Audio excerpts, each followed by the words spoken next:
If someone tried to have a business meeting at my funeral, I would haunt the fuck out of that guy forever. Funerals are for closure and for mourning the life of an amazing individual, specifically me in this circumstance, not for strategic planning or for financial machinations. If you'd like to earn CPE credit for listening to this episode, visit earmarkcpe.com. Download the app, take a short quiz, and get your CPE certificate. Continuing education has never been so easy. And now, on to the episode.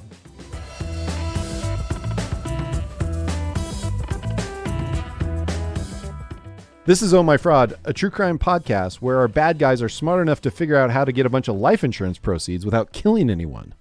I'm Caleb Newquist. And I'm Greg Kyte. So, Caleb, today yes, sir. We're talking all about insurance salespeople.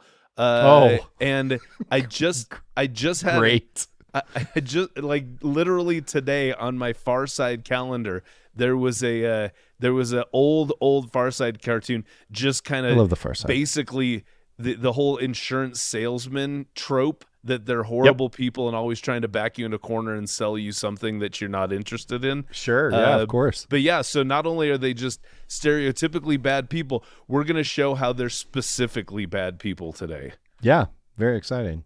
Which brings something to mind. Greg, do you have a life insurance policy on yourself? Oh, I do. Okay. And it's do you? Yes, I do. Okay, how much is your life insurance policy? I honestly don't know. Is it like through work? Like you just get it as a person? Yeah, it's through work. Okay. I think I have one through our insurance company, but I definitely have another one through work. And I probably it's in the hundreds of thousands of dollars. Okay, for sure. Gotcha. Yeah, and so like I don't think it's more than $1 million. Okay, but it's enough money where, you know, there'd be a few years there where it would be fine. You know, yeah. Like, the people that need to get taken care of are going to be taken care of. They get taken care of. Yeah. That's fine. Crystal, my fiance, same thing we were talking about. That she has a life insurance policy through her work, has no idea really? how much it is or anything about it. I mean, she knows that she filled out the paperwork and there's probably beneficiaries, but not you know, it's unlikely. And they're not you. They're not me. Not at this point. And maybe they won't be, but you know, right. I think it's interesting. Yours is hundreds of thousands of dollars because a lot of times the work policy is basically here's $12,000 to make sure that the casket's nice. That that you can afford a casket. Yeah, like typically there is kind of like a standard benefit, but then you can pay extra to get extra benefit. Gotcha. And I don't remember because I have to do this every year for open enrollment, but I just don't happen to remember. But it's enough, and it's like it's so stinking cheap though. Okay, like it's just like it might be $10 a month for like $500,000 in benefit. Well, that's because you clean living, man. I got $500,000 on me through the AICPA insurance trust, which is supposed to be a really good deal. I've never shopped it around to see if I'm getting taken for a ride by them, but. I did. My premiums just went up like a bunch last year, and they were like, "If this, because you turned 50, probably, yeah." And so then they're like, "If this sucks, you can try to like petition your way out of it."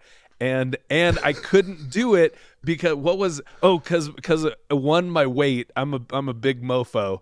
And they didn't like my weight because it screws up my. Well, you know, I don't know. Did you respond and tell them that BMI is bullshit? No, I didn't. But that's the thing is, I also know Arnold Schwarzenegger won Mr. Universe, and I think his BMI was at least overweight, if not obese, at the time. I think he was obese. Yeah. So there's that. But then the other thing is, I was too honest, and they were like, they wanted to know my history of smoking, and I was like, I have like a cigar like once or twice a year, and they're like, your premiums are we will not budge on your premium because you are a smoker. And I'm like, oh gee, they're like, you need to be tobacco free for at least a year to qualify for any kind of cut on your proceeds. And I'm like, okay, well, next year I'll lie about it. I won't, because this is a fraud podcast, and we hold ourselves to a higher ethical standard than that. We absolutely do. And honestly, no, like for reals, if I did lie about that, I would have so much guilt, and I'd probably go back and be like,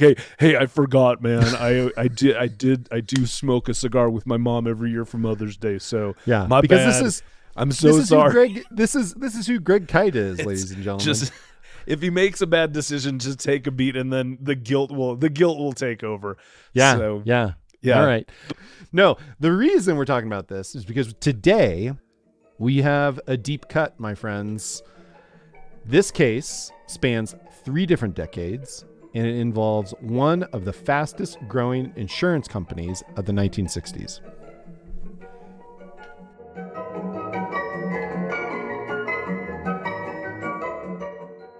Equity Funding Corporation of America's roots go back to the late 1950s, starting with a man by the name of Gordon C. McCormick.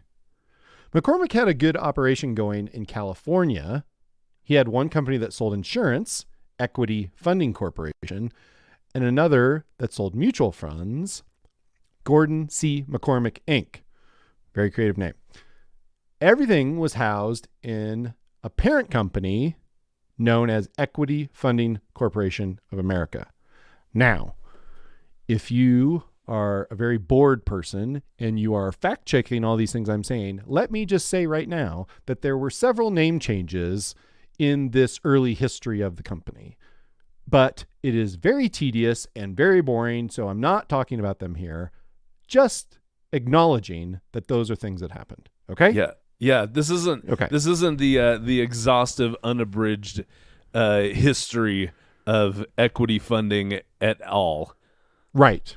So, just want to get that out there. Set expectations. Right. Yes, exactly. Now then, around this time, McCormick had 3 key employees, but the most important of these was Stanley Goldblum, one of his top salesmen and the guy who trained the sales force. All of McCormick's sales force were licensed to sell insurance and mutual funds, and they were trained to be aggressive. This was kind of like Always Be Closing before there was Always Be Closing. Greg, are you familiar with this? Yeah, I am. Yeah. Okay. It's that one Gooseberry Goose Down. What's the name of it? You got it. That's the one. Gooseberry Goose Down by Mavid Dammit. That's who no, it wait, is. what is it? What is it really? No, it's Glengarry Glen Ross by David Mamet. I wasn't fucking around. I couldn't remember it, but I knew it had that kind of that little rhythm to it. Yeah. No, very good. Very good. Anyway, McCormick's company was one of the key agents for a company called Keystone Custodian Funds out of Boston. And the Keystone salesman who worked with McCormick was a guy by the name of Michael Robert Riordan. I hope I'm saying Riordan right. Riordan was a very, very good salesman. He had a lot of contacts on Wall Street, and he was going places, like fast. Riordan was impressed with McCormick's business in California, so he invited him out to New York. And on that trip, the two of them closed more than 50 deals with brokerage firms to supply securities for McCormick's mutual fund operation and signed up more than 1,000 agents to sell a new insurance mutual fund program concept that McCormick had been working on for a few years and was starting to show some results. We'll get to that in a minute, but for now, there was one small problem. McCormick didn't have the capital to make this expansion happen. Okay. So we just brought on 1,000 salesmen, but he's like, yeah, about that. Yeah. I have no way to pay these people. Yeah, right. right. Anyway, yes. So that's the problem. You got a capital problem. Yeah. So Riordan offered to buy into equity funding. Makes sense. Makes sense. Yeah. Right. Yeah. You don't have the capital, so you get investors. Right. You got it. So in October of 1960, Riordan called McCormick and Goldblum and 2 other key employees to New York to discuss the deal. But it didn't go very well. Okay. McCormick and Riordan and the other 2 guys, they confronted McCormick and they wanted a new deal. They wanted a company that would be split evenly, 5 ways, 20% each. McCormick refused this. He was not interested. He wanted 51% of anything they came up with. I've seen this episode of Shark Tank. Yeah. He like for whoever starts the company is just hell bent on going, I am not going to give up a controlling share of this company. And Mr. Wonderful is always like, just give me 1% of every sale and forever and ever and ever until the end of time throughout the universe. Right. Whatever that guy's fucking name is. Anyway, they rejected that counteroffer. So Riordan, Goldblum, et al., they rejected this 51% business. Right. Well, they would have had 49%, but they rejected McCormick having 51%.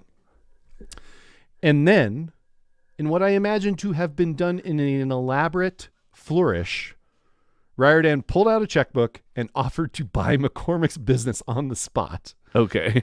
And this amount is going to sound weird, but I assure you that it came from one of the sources for this episode. He wrote a check for $55,000, $392.14.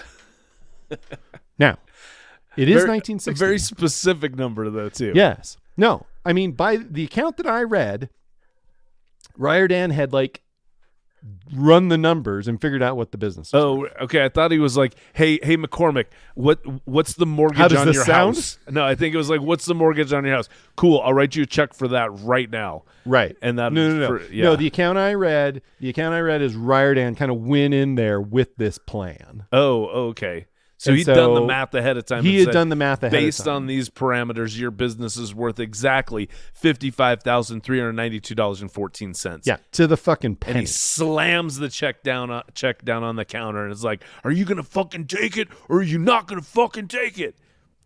Was it aggro and aggressive like that? I mean, I don't know. For the 60s, maybe not so aggro. I think in the movie version, it's gonna be like that. Right. When we write the script, we'll do that. Yeah. Anyway, McCormick was not happy about it. But as it turns out, he had some other prospects. So he took the deal. And he was officially out of Equity Funding Corporation.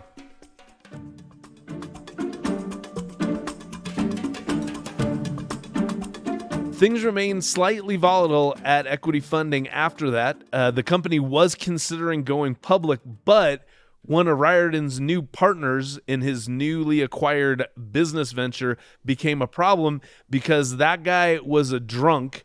And according to a New York Times article, that partner had, quote, incurred substantial losses at gambling tables in Las Vegas and Lake Tahoe and Southern California racetracks. So apparently an alcoholism problem with a gambling addiction, not a great portfolio to bring in to your IPO.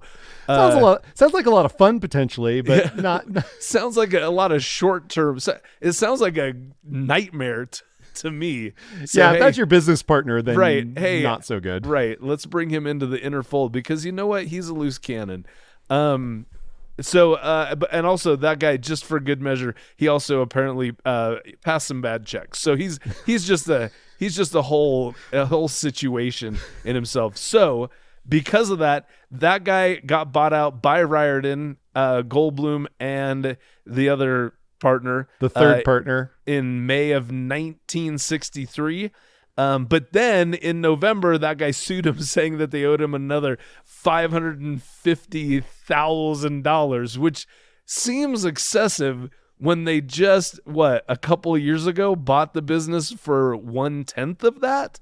So, I mean, maybe they'd seen explosive growth. Who knows? But who knows? Regardless, that guy, they didn't have to pay him because he died of a heart attack. Oh. And his widow, who took over the lawsuit, just lost the lawsuit. So, in my mind, you know what happened there? What's that? Like Riordan or Goldblum, one of them said, "You can drop dead," and maybe he did. Oh yeah, that's right. And that would be spooky if they did that. And he did. That would give you a lot of control over, I'd say, contract negotiations going forward. It certainly would. It's like, did you see what we did to that guy? Maybe you should just agree to this right now. So, regardless of voodoo spells, that whole situation ended up working out pretty good for the remaining Equity Funding boys. And then finally, in December of that same year, Equity Funding did go public. They issued 100,000 shares at $6 a piece. And by 1966, the other unnamed interest in the business, he wanted to get cashed out, and he sold his shares to Riordan and Goldblum for $870,000. So Not bad. again, yeah, you're seeing, because what, that was 1966. When did they buy this from McCormick? 1960. 1960. So in 6 years, you went from buying the whole thing for $55,000 to cashing out a chunk of it for $870,000. Not a bad business. Not at bad. all. Not bad. So Mike Riordan and Stanley Goldblum now had full control between the two of them of Equity Funding Corporation.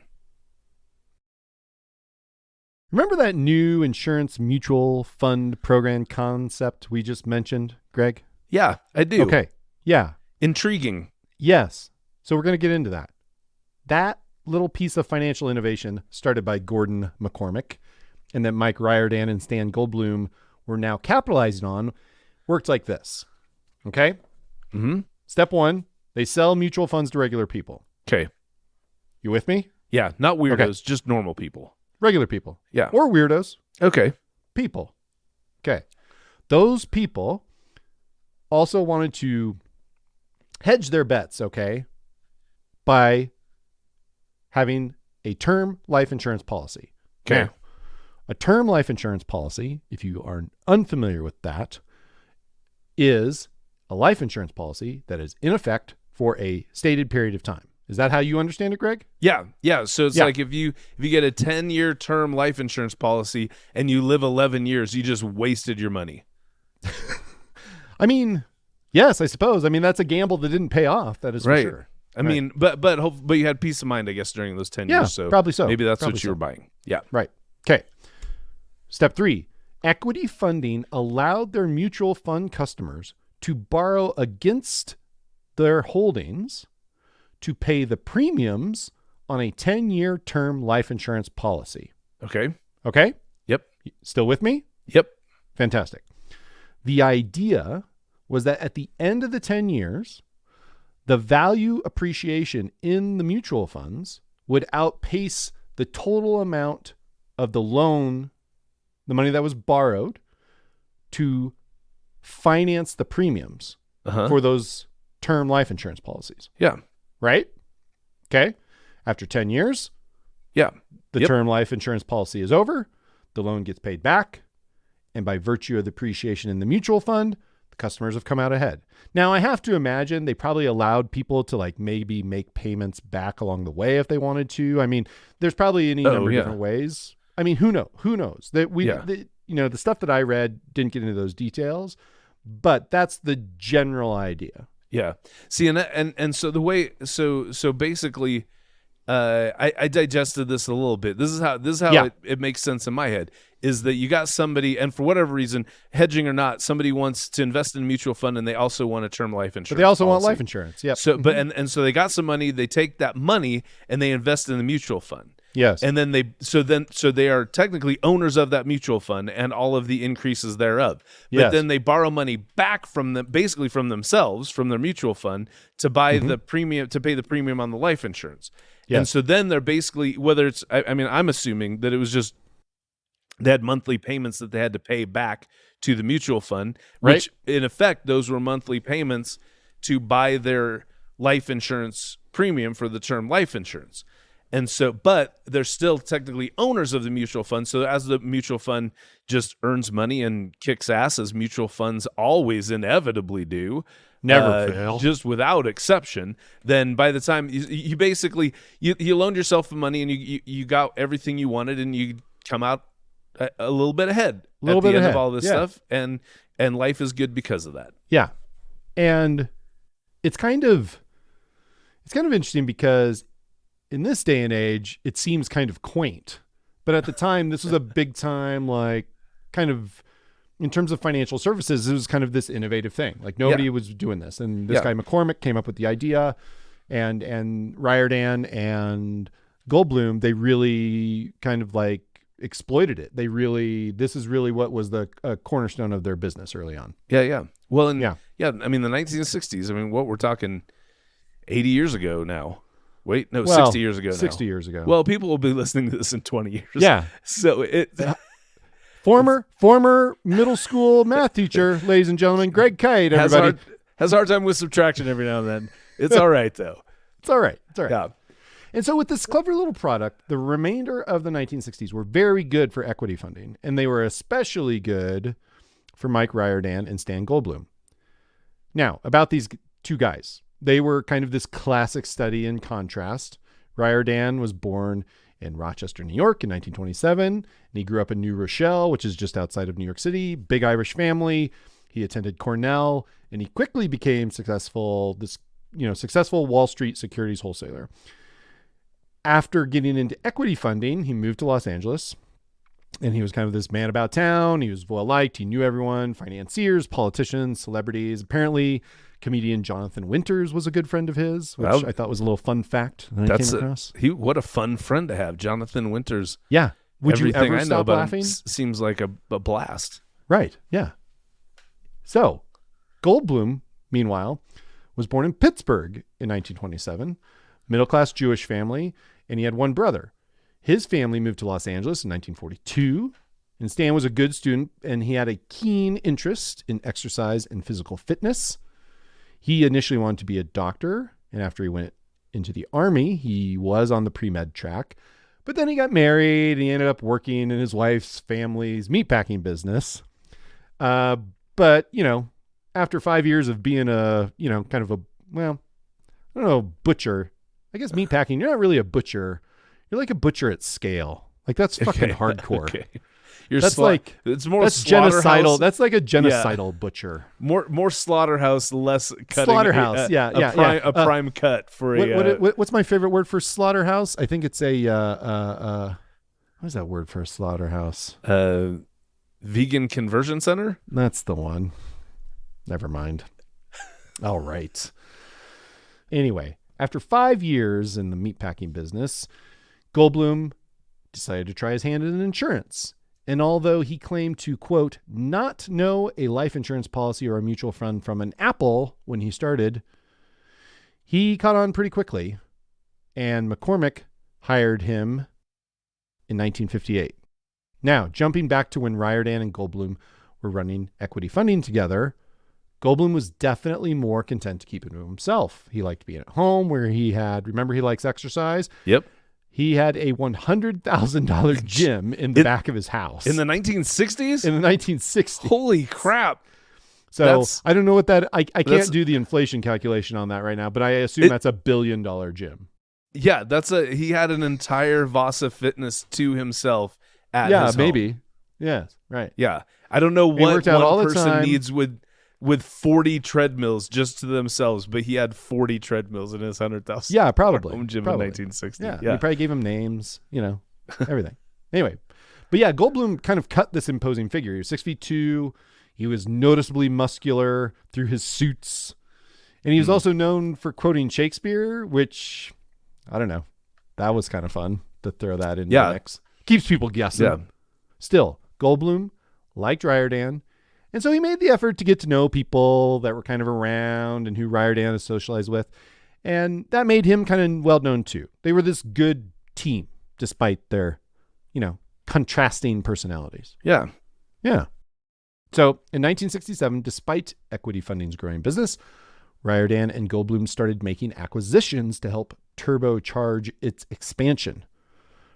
From 1967 through 1969, the company made 8 acquisitions that included insurance companies, asset managers and investment advisors, a bank, an oil and gas operation, real estate, and a cattle breeding operation with 190,000 acres with 27,000 head in ranches in Iowa, South Dakota, Montana, Idaho, Colorado, and Texas. Because why not? Diversification, I get it, but also you can't be awesome at all those things. I completely agree with you. But again, I guess they're making acquisitions, so probably part of the acquisition process is keeping existing management in place or something like that to keep those going, because that's a lot of, what would you say, disparate operations? So like the insurance, the insurance and the like investment advisors, that kind of stuff. Yeah, I that get. makes sense. Even the banks, even the banking. Yeah. Right? Yeah. Sure. Okay. But oil and gas, But oil and gas, like real where the hell estate's does kind that of come investment. I could see that. Real estate's fine. Sure. Yeah. But yeah, the oil and gas and the cattle breeding, that seems seems like you're setting yourself up for failure. Biting off a little more than you can if you're not an chew. expert. Yeah. Yeah. But Right. at the same time, I think that goes to show they must have been doing pretty good if they were acquiring a new massive business every quarter for 2 years. Yep. They were a hot stock on Wall Street. And by the end of 1969, Equity Funding Corporation of America was a full-blown financial conglomerate. And with all this massive growth, thanks to its packaged mutual funds and life insurance, as well as the acquisitions, it quickly became one of the favorite financial insurance stocks on Wall Street. But before the 1960s came to a close, tragedy struck Equity Funding, and it was an omen of things to come.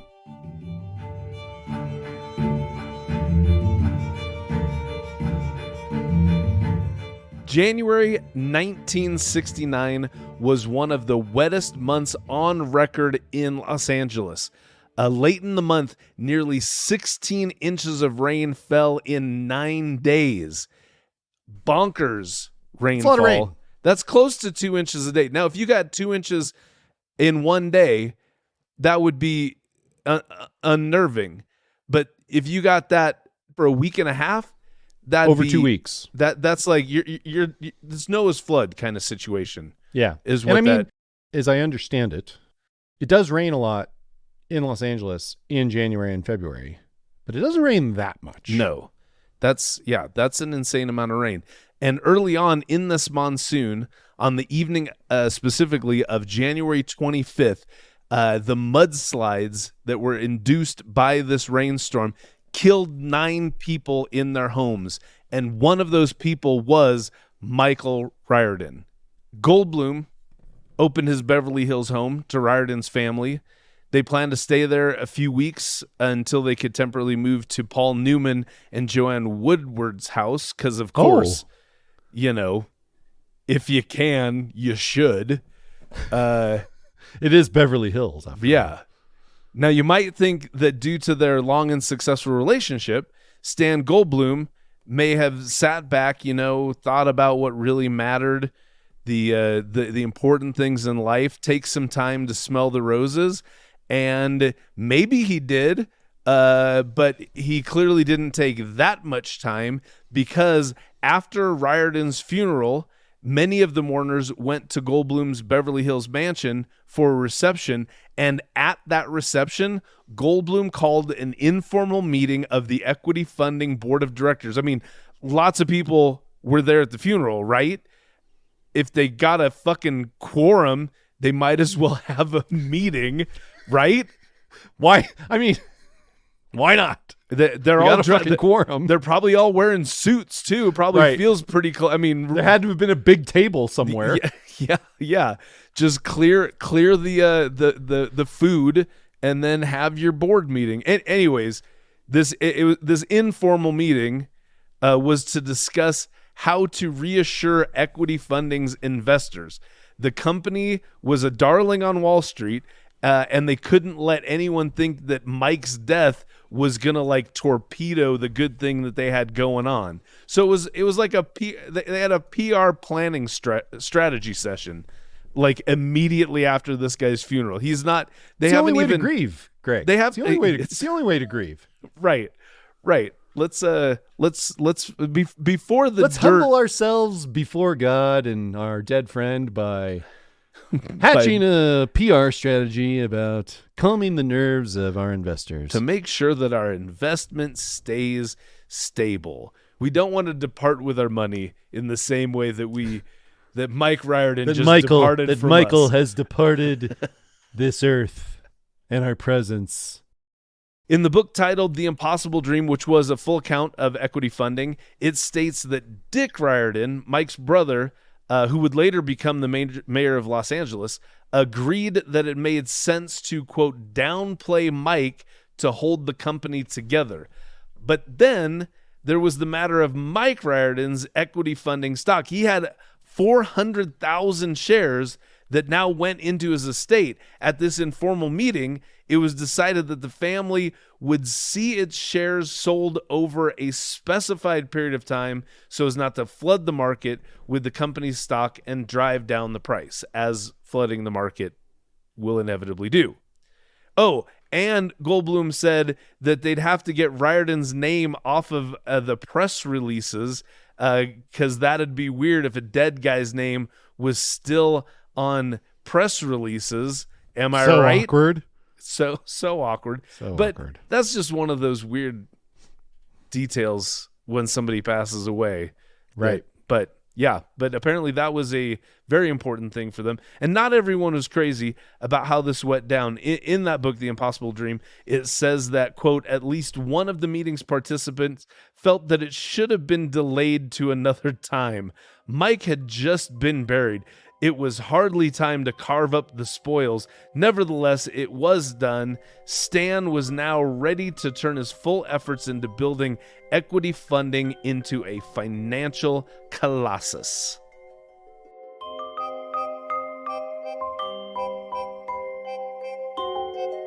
Now that he was alone at the top of equity funding, Stan Goldblum needed people there that he could trust to do his bidding. He found those two people in Fred Levin and Sam Lowell. Fred, a.k.a. Freddie Levin, was born in Chicago and grew up in an Orthodox Jewish family. He attended Roosevelt University in Chicago and got a law degree from DePaul. Wow. Pretty good. Early in his career. Pretty good CV going on there. Yeah, not bad. Early in his career, he worked at the Illinois Department of Insurance from 1961 to 1964, and one of his jobs there was to determine whether an insurance company was inflating its assets. He joined Presidential Life Insurance Company of Chicago in 1964. Presidential was acquired by Equity Funding in 1967, and its offices moved to Los Angeles in 1968. Fred came with the deal, and he became the president of the insurance subsidiary and an executive vice president. Samuel Lowell was born in New York City in 1939. He attended the University of Florida and got an MBA from NYU in 1964. He started his career as an auditor at Haskins & Sells, which is a predecessor firm of Deloitte, which some of you may or may not know. Yeah. One of his jobs there was to find embezzlers and clean up a company's operations. Another useful skill. Yeah. He joined Equity Funding as an assistant treasurer and comptroller in April 1969. He became an executive vice president less than a year later and joined the board of directors in 1971. Goldblum's approach to running Equity Funding was very simple. As he told Fred Levin in February 1969, publicly held companies do not lose money.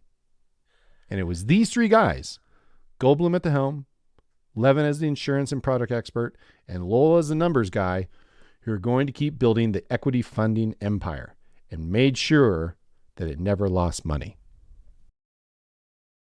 So Goldblum, he wanted equity funding to grow quarter after quarter, year after year, because capitalism and am I right? CEO, of course, publicly traded company. Yeah, of course you want that. And so do all your investors. He would set targets for growth in revenue, assets, and earnings. And along with Levin and Lowell, they demanded their people to make it happen. So how did they make it happen? Easy. Fake insurance policies. Oh. Duh. Of course. Well, how does that work? Well, if you're familiar with the insurance industry, but for those of you who don't, there's this thing called reinsurance. And you might be thinking, what, like insuring something again? And basically, yes. Basically, that's kind of what it is. It kind of is. It's one of those words that is what it sounds like. Yeah, and we're going to explain it, right, Greg? Yeah. Okay, cool. Here's a very simple example of how reinsurance can work. Say there's two insurance companies.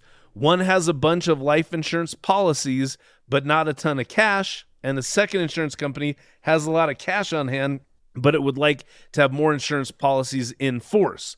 So insurance company number one, who has a lot of policies, sells a block of those policies to insurance company number 2. Insurance company number 2 gives insurance company number 1 like $1.90 for every dollar in premiums that it's taking on, and it will keep 90% of all the future premiums paid on those policies, but company number 1 would get to keep 10% of those future policy premiums to cover administrative and back office expenses, which company number 1 has agreed to keep doing on behalf of company number 2. That's part of the deal. Like they say, you can have all these insurance policies, but we'll handle the back office stuff, and we're only going to ask you for 10% of all future premiums. Right, which seems kind of nice. Somebody else seems fair. It actually seems kind of fair. Yeah, if anything, that kind of sounds awesome. Yeah, cheap. Where it's like, oh, you're gonna do all the work, and I just get to take the money. Okay. Well, but remember, they're paying them a premium.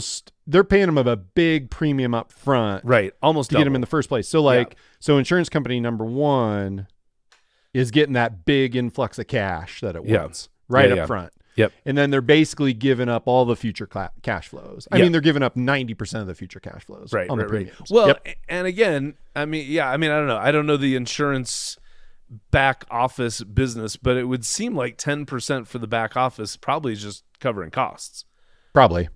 So I don't know, but these insurance guys, they know how to make a buck. If you're one of those insurance people and you're listening to this podcast, set us straight. Send us an email. Yeah. Or fuck off, whatever. But also, you know who knows how to make money doing stuff? Insurance people.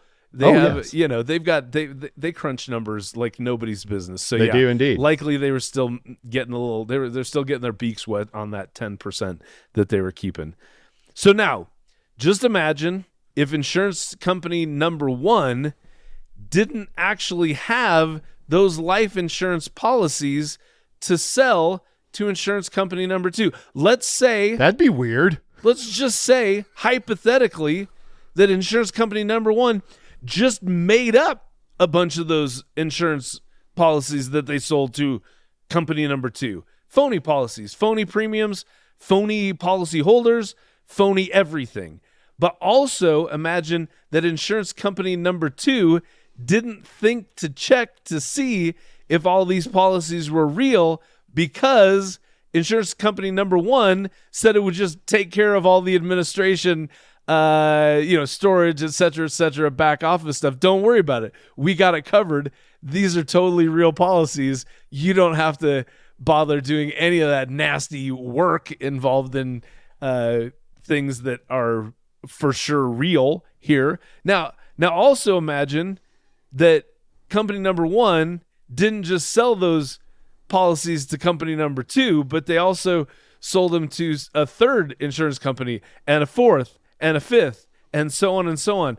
And now that scenario that you just imagined was exactly what equity funding was doing. That was that became their business model of how to grow their business. Because again, if you'll remember, that's what Stan was demanding that happen. Every month, aggressive targets, aggressive goals. In 1972, equity funding had 23 reinsurers that were carrying $1.7 billion of coinsurance.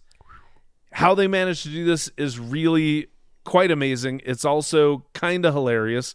Equity funding's electronic data processing department had designed a computer program that would recognize categories of insurance by a code number. For example, code number 65 was for a policy being held by by an equity funding employee, or code number 35 was for a union group contract.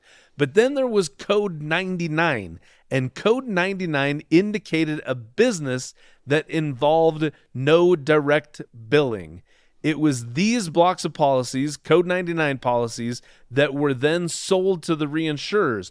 But the people involved in devising this scheme were smart. They built checks and balances into the system to make things look more realistic. For example, every once in a while, one of these non-existent policyholders needed to die because that's what people with life insurance do from time to time. From time to time, that happens. Yep, because it would be suspicious if all you had was these term policies where nobody ever cashed in on them because nobody ever died. So, but these phony policies weren't dying all willy-nilly. They were dying at a rate comparable to the actual death rate. Thanks, actuaries. Yep. Equity funding, speaking of actuaries, Equity Funding's chief actuary, a guy by the name of Arthur Stanley Lewis, led the charge of this phony policy operation, and along with the help of the company's head of computer programming and its scores of programmers, eventually Lewis, the head actuary, worked with a young programmer named Alan Lewis Green, and together they built these programs to generate bogus life insurance policies.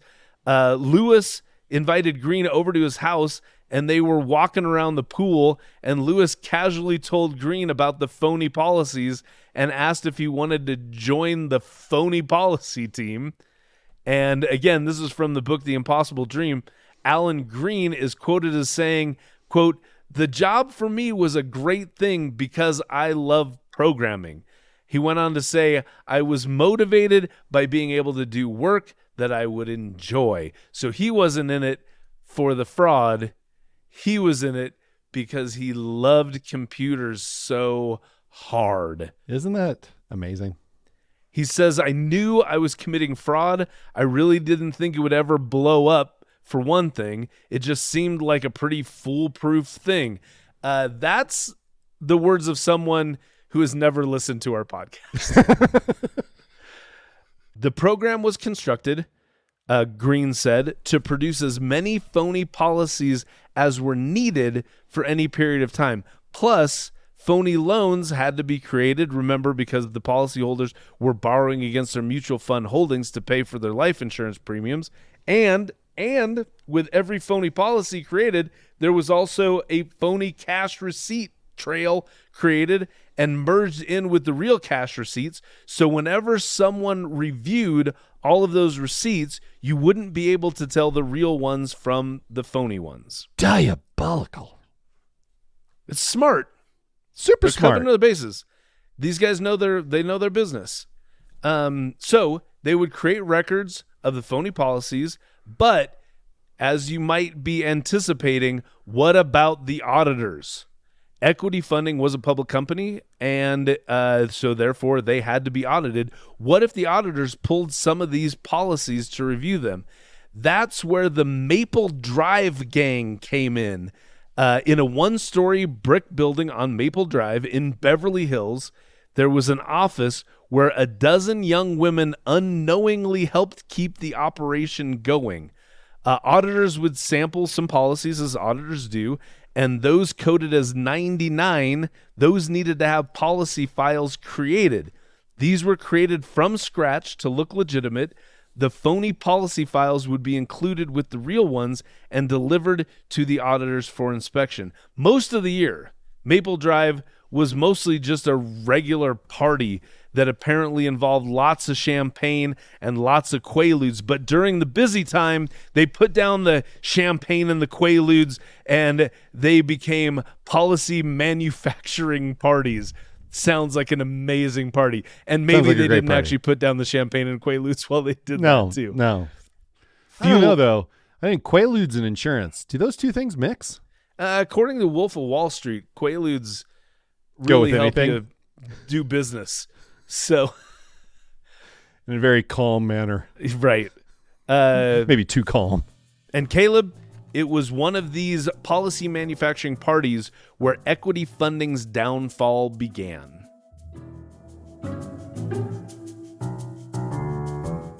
In February 1973, Ronald Sechrist, a 38-year-old vice president in one of Equity Funding's banking subsidiaries, flew from New Jersey to Los Angeles for what he expected to be a routine visit to Equity Funding HQ. The morning after he arrived, he was fired.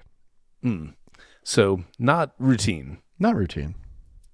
Unless it was a routine firing. Unless you just got fired all the time. Yeah. Sechrist had joined Equity in 1970, and in early 1971, he had attended a manufacturing party where he and other equity funding employees made up phony insurance files to fool the company's auditors.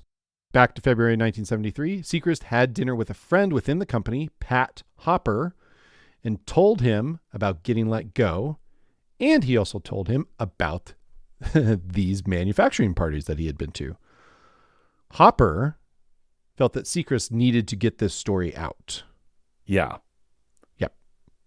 So, on March 6, 1973, Seacrest made 2 phone calls. One was to the New York Insurance Department. The other was to Raymond Dirks, a securities analyst who covered the insurance industry, who Pat Hopper was also friends with.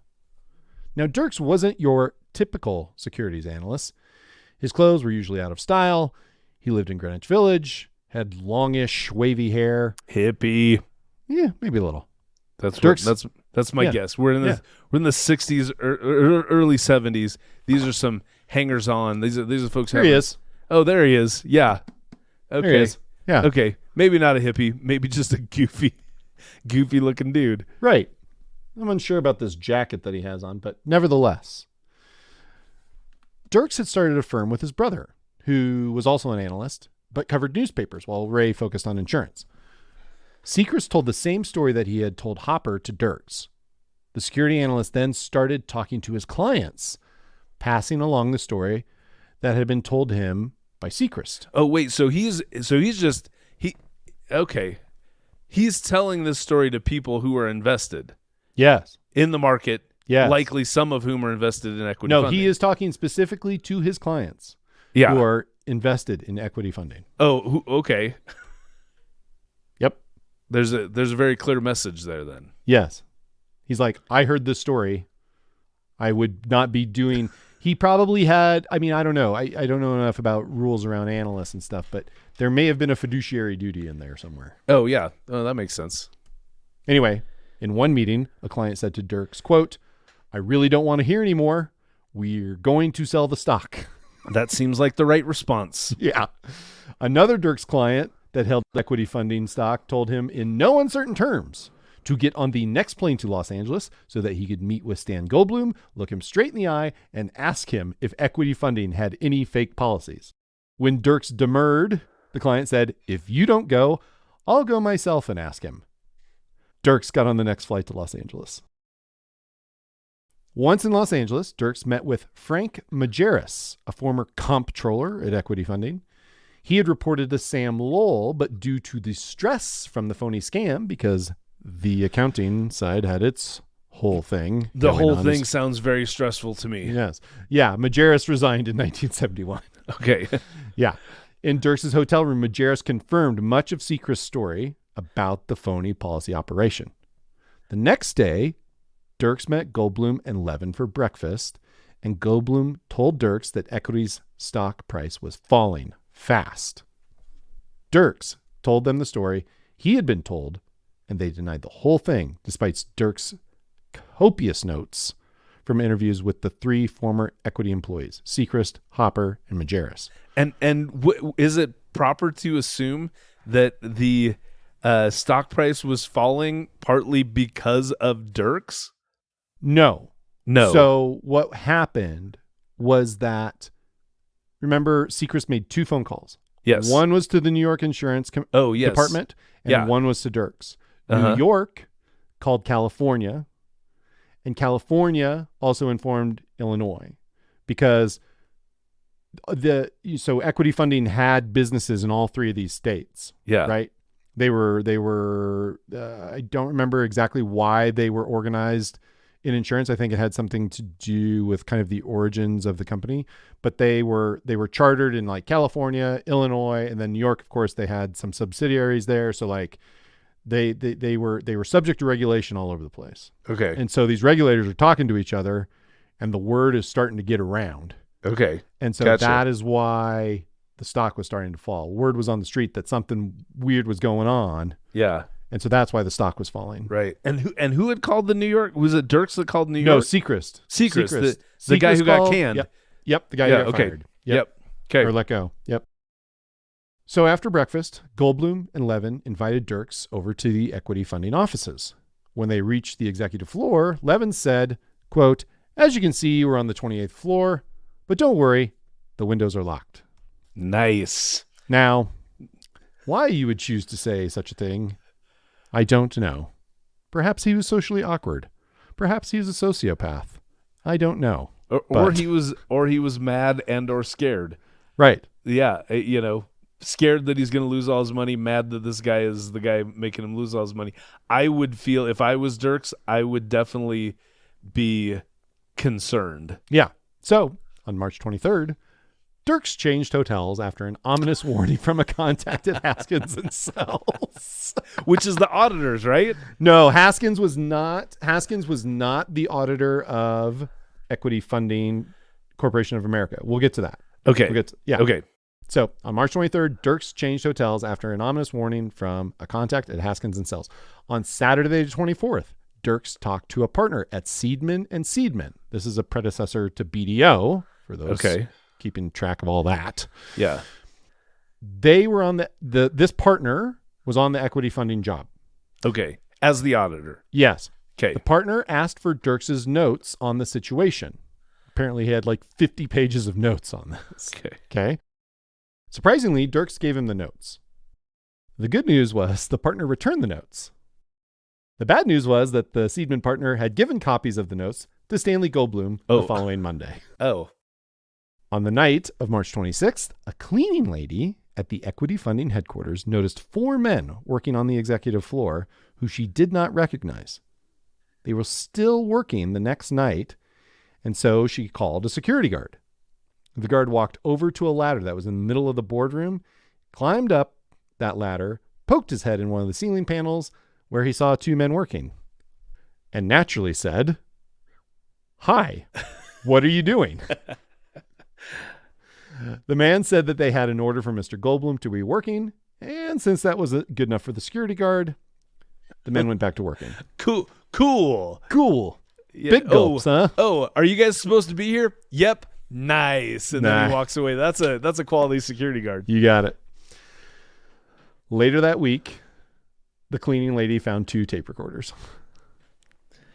Fred Levin had ordered for all the rooms on the executive floor to be bugged because insurance investigators were going to be working on the floor at their suggestion.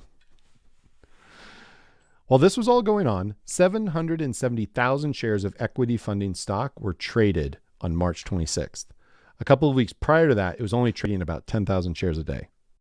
So big influx in trading. Yes, a lot of activity. On March 27th, the stock hit a low price of $14 and trading was suspended. The company attempted to calm the market fears with press releases, but it didn't help.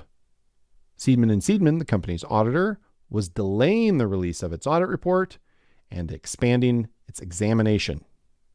Not good. No. On March 28th, 1973, the S.E.C. suspended trading of all equity funding securities, stocks, bonds, everything. Just shut it all down. On March 29th, Stan Goldblum retained an attorney who had advised him not to give a sworn affidavit to the Securities and Exchange Commission. And this same attorney advised him that if the S.E.C. subpoenaed him, that he should exercise his right to not incriminate himself under the Fifth Amendment to the U.S. Constitution. Sam Lowell told Equity Funding's general counsel that he had, quote, played games with numbers, but didn't know anything about phony policies. The S.E.C., the Illinois and California Insurance Commissions, and key attorneys within Equity Funding were all doing investigations into the allegations of phony insurance policies. As these concurrent investigations ran, it became clear that the company would have to be seized and that Goldblum, Levin, and Lowell would all have to resign.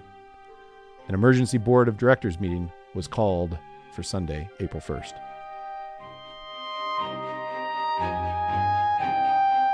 The emergency meeting convened at 4:15 in the afternoon on April 1st, 1973. The details of that meeting are recounted in the book The Impossible Dream. And let's just say there were lots of people in the room. People were getting increasingly pissed off at each other. And at the end of it, Goldblum, Levin, and Lowell were all forced to resign. Other fun fraud facts to come out of that meeting, 3 auditing firms, Seidman and Seidman, the parent company, Haskin & Sells, the life insurance subsidiary, and Pete Marwick Mitchell, at the request of a reinsurance customer, had all missed catching this massive fraud. Seidman had prepared a report at the request of one of the directors to test a sample of life insurance policies. Check this out, Caleb. Of 82 policies checked, 28 of them had no phone numbers. 8 had wrong numbers, and 11 had no answers when people tried to call them. Of 35 conversations that were actually had, 20 people said that they didn't have a life insurance policy with equity funding. Only 6 of the 82 policies checked actually had policies with equity funding. Another fact, there was a new auditor, Touche Ross and Company. They were selected to do a new audit of the entire company because it needed it and because all these other companies just fucking missed this huge problem. And on top of that, there were 6 other employees who had refused to participate in any of the investigations, including Art Lewis, that was the chief actuary, and all those 6 people were terminated immediately. The very next day, April 2nd, the Wall Street Journal broke the story of the equity funding fraud.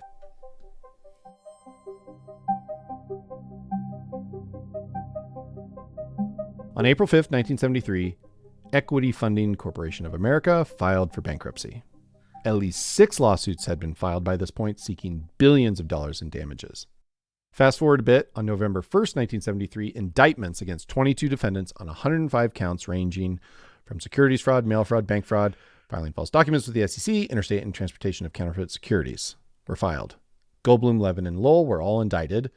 Among the other defendants were the comptroller and assistant comptrollers that reported to Lowell, along with Art Lewis, the chief actuary who acted on Levin's behest, the partner and manager from Seidman & Seidman, the company's audit firm, and Alan Green, the young computer programmer who made the phony policies possible. Right. The guy who was just in it for the love of the game. That's right. Just loving some coding. By the way, how many fake life insurance policies were there? More than 56,000, worth approximately $2 billion. 56,000 fake policies? 56,000 fake policies. And I have to say, did a lot of research for this.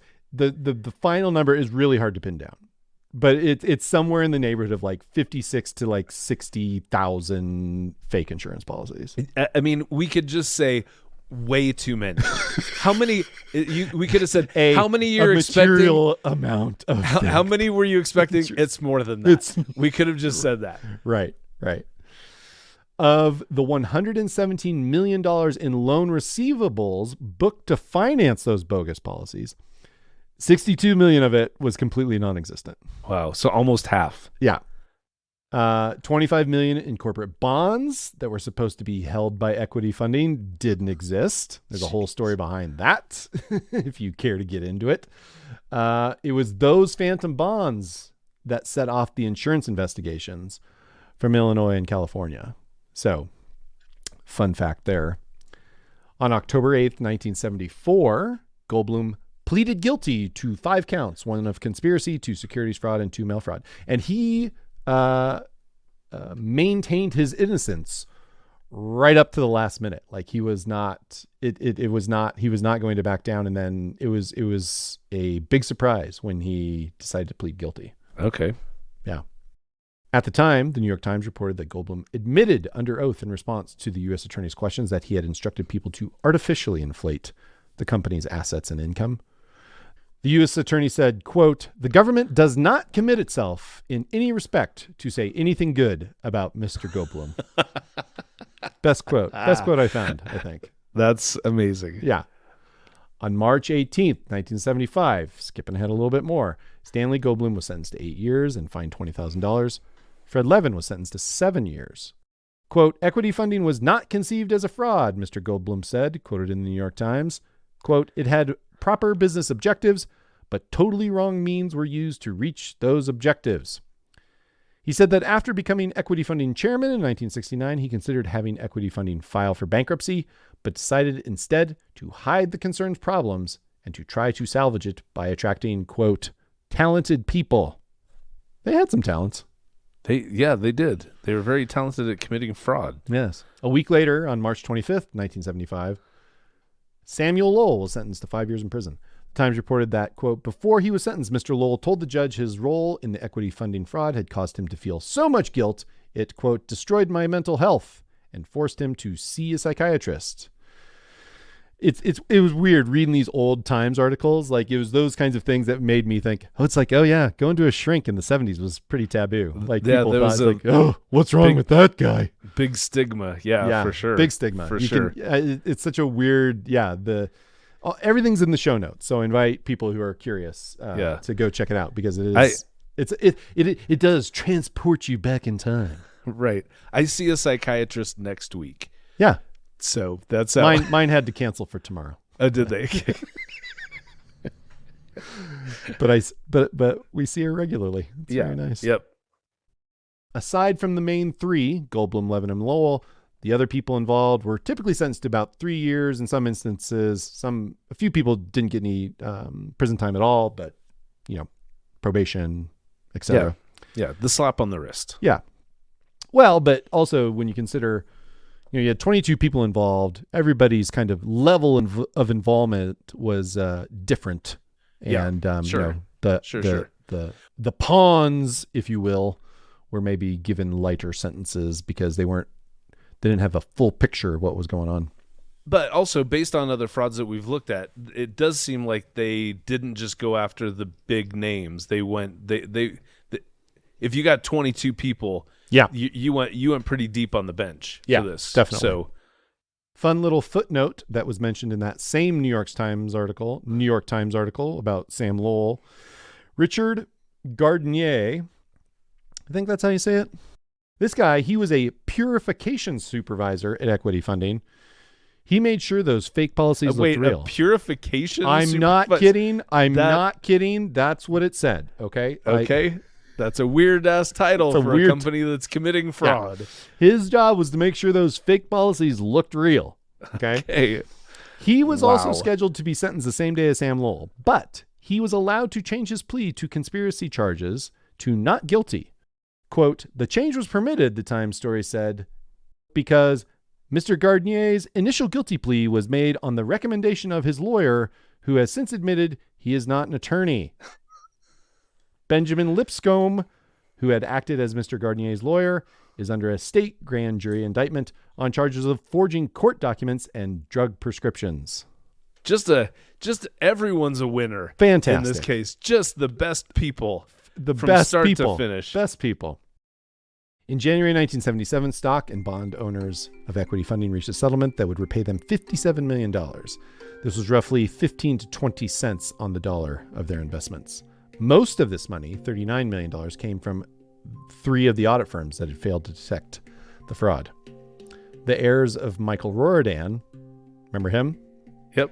They agreed to a $10 million cash settlement to end litigation against the estate.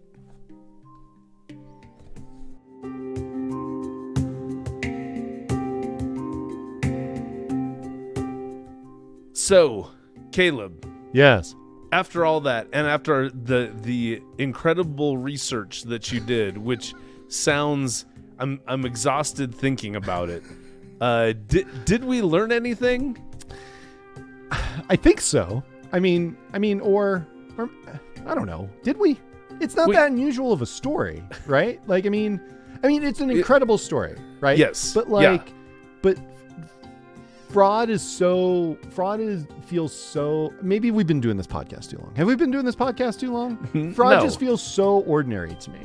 I mean, the stories are amazing. But like the motives and the people and like it just they're different, of course, but everything's kind of the same, right? So in this case, there wasn't a real lack of controls. The only kind of mention about lack of controls was actually it was an important piece. Don't get me wrong.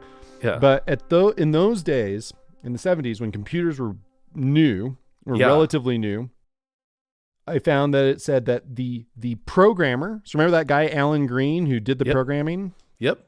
At most places, the programmer and the person who operated the computer were different people. Oh. Okay. Interesting. And so in a lot of instances, it sounds like that Green was the programmer and the operator. So in that case, you've got the person who's creating the program, the fraudulent program, and then running the computer, right? Okay. Yeah. And so if those were two different people, the operator would maybe look at the results and say, yeah, I don't think this is doing what it's supposed to be doing. Right. That's a separation of duties. Yes, right, exactly. But on an information system. On an information system, correct. Level. Yeah. Right. And so that was a relatively, that was a emerging area of business. And therefore, like the auditors at that time, thinking about auditors in the 1970s, I mean, they were just starting to audit computer systems, right, and how they worked and how they were supposed to work. I was surprised during the story how much they relied on computers to help perpetrate the fraud. Yeah, it's pretty crazy. Just based on the fact that we're talking about the 1960s and 1970s primarily. Yeah. So, and I said this a couple times as we kind of went through the episode, but we're really just scratching the surface on this. So I have to say thanks to Jim Park at UCLA Law, who recommended some books to me to do the research. And there's 3 good-sized books. These are only 2. The other one I have somewhere. But this is a big deal. And the level of detail in these books are pretty impressive and astounding. And so we're really just, the stuff that we had to leave out, it's just a shame because there's so much good stuff in there. Right. And I'll just mention a few other things that I found that I thought were interesting. And this one is Greg's favorite. Several lower-level equity funding employees diverted to themselves payments made by the reinsurance companies to the beneficiaries on the allegedly dead policyholders. Yeah. When Goldblum and Levin discovered the scheme, they ordered the individuals involved to continue it on a much larger scale. But instead of keeping the money, they wanted it to go into the corporate bank accounts instead. Right. I love that. It's like, hey, knock it off, but great idea. How about we ramp this up, but not to your own personal. Right. Keep that as a tip for your for coming up with a great idea that's going to benefit. That's the your rest of the holiday company. bonus right there. Yeah, that's insane. Yeah. But it did make me think, what did happen to those policy proceeds for the quote dead people that were on fake policies, and that question's answered. Also in 1972, several of the co-conspirators, they met with Goldblum and pleaded with him to report modest earnings for the next several years. Okay. Because that would give them a chance to pull back on the fraud, right? Yeah, and get it back into legitimate territory. And he refused. Yeah, of course. Because of the stock price. Yeah. Right. So classic. And what's kind of funny is this is a story from over 50 years ago. And so when people talk about frauds today, it's like, oh, it's for the stock prices. It's not OG, right? Because there were certainly frauds before this, but the story is just, like I said, they don't change that much. In some of these regards. And whenever anyone in management is demanding, very aggressive growth targets and won't tolerate missing those targets, you go, oh, so fraud is going to happen or is already happening. Yep. And that's bound to happen. That was very easy to spot that early on. As we mentioned, Equity Funding's independent auditors were unaware of the huge fraud. Equity Funding executives went to great lengths to conceal their fraudulent activities from the auditors. And one example was on the pretense of lunch at an elegant and busy local restaurant. Company officials rushed several auditors out of their office, hoping that they would leave their files unlocked. And the auditors did, which allowed other Equity Funding employees to spend the lunch hour copying the insurance policy numbers that had been randomly selected for testing. And that helped them make sure they were clean selections for the sample. Yeah. I can picture that in my head. It's very, it's very reminiscent. Hey guys, we just got a call from Spago or wherever. They got a table for us, but we have to leave right now. Come on, let's go. Yep. we're paying, we're buying, and then Absolutely. and then the people just descending and quick, because again, we're probably not talking photocopy machines at this point in time, Right. So how do they copy the stuff? I don't know. Maybe they do have maybe they were rich enough that they did have the first photocopy machine in their office. Raymond Dirks, the analyst who helped blow the whistle on equity funding, he was later accused of insider trading. And this is like a big thing that came out of this case. Remember, because he shared the information that he got from Sechrist, right, with his clients, and his clients sold the stock, right? And so he was accused of insider trading, and he fought this case for 10 years. Wow. It finally got settled. In 1983, he won at the Supreme Court, and the case is linked in the show notes. It is Dirks v. S.E.C. And yeah, that was another thing. And also, fun fact, Raymond Dirks, he just died like last December. Oh, so, that is fun. Death is really fun. I'm glad you brought that up. So, super fun. Fun fact. Let's keep that in mind. Yeah. Continuing the theme of fun, there's a 1978 TV movie called $1 Billion Bubble, starring James Woods and co-starring Christopher Guest, Sam Wanamaker, Shane Rimmer, and William Hootkins, who you may or may not know played Red Six in Star Wars, Major Eaton in Raiders of the Lost Ark, and Detective Eckhart in Tim Burton's Batman. So if you're like me and got real excited about that part of the story, you're welcome. Yeah. So that's the $1 Billion Bubble. That's about the equity funding. It is. It was a TV movie. On it aired on ABC back in 1978. And wow. And I have a copy of it somewhere. Like, it came with one of the books. I'm not even kidding. Oh, what? A copy of the movie? It's on the DVD. I am not even kidding you. I have it, but I don't have a DVD player anymore. So how the fuck am I going to watch it? Oh, come over to my house. All right, that's what we'll do. All right. Last but not least, I found a Los Angeles Times story from 1999. The headline reads, "Man arrested in alleged scam of OC lender. That man? Stanley Goldblum." Nice. Still at it after all these years. He was 72 at the time and, quote, was arrested as he was attending a court hearing in Los Angeles on unrelated charges that he participated in a scheme to operate a number of medical clinics and allegedly bilked the workers' compensation system. I could not figure out what happened with that case. But Goldblum died in 2011. So yeah, he just, he had it in him. He did. Had to keep working the system. Yeah. Amazing. No Incredible. Rehabilitation. The one thing that actually our producer pointed out to us right before we went in to record this was something that he learned, and that is that you can never fire anyone right from if your company is involved in just this deep fraud where so many people are involved in the fraud. You can't ever fire any of those people. So big takeaway is, if you work at a company where there's a major fraud being perpetrated, you need to ask for a raise and just never leave. That's your golden goose. You found it. Move. Yeah, good career move. Okay, well, that's it for this episode. And remember, the best business meetings happen at funerals. And also remember, if someone invites you to a policy manufacturing party, at least find out if there will be Quaaludes before agreeing to go.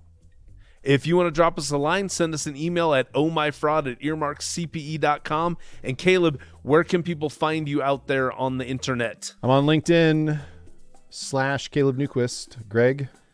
I also am reluctantly on LinkedIn. Reluctantly. Greg Kyte, C.P.A. That's me. Oh My Fraud is written by Greg Kyte and myself. Our producer is Zach Frank. Rate, review, and subscribe to the show wherever you listen to podcasts. If you listen on Earmark, you can earn some CPE credit, if that's your thing.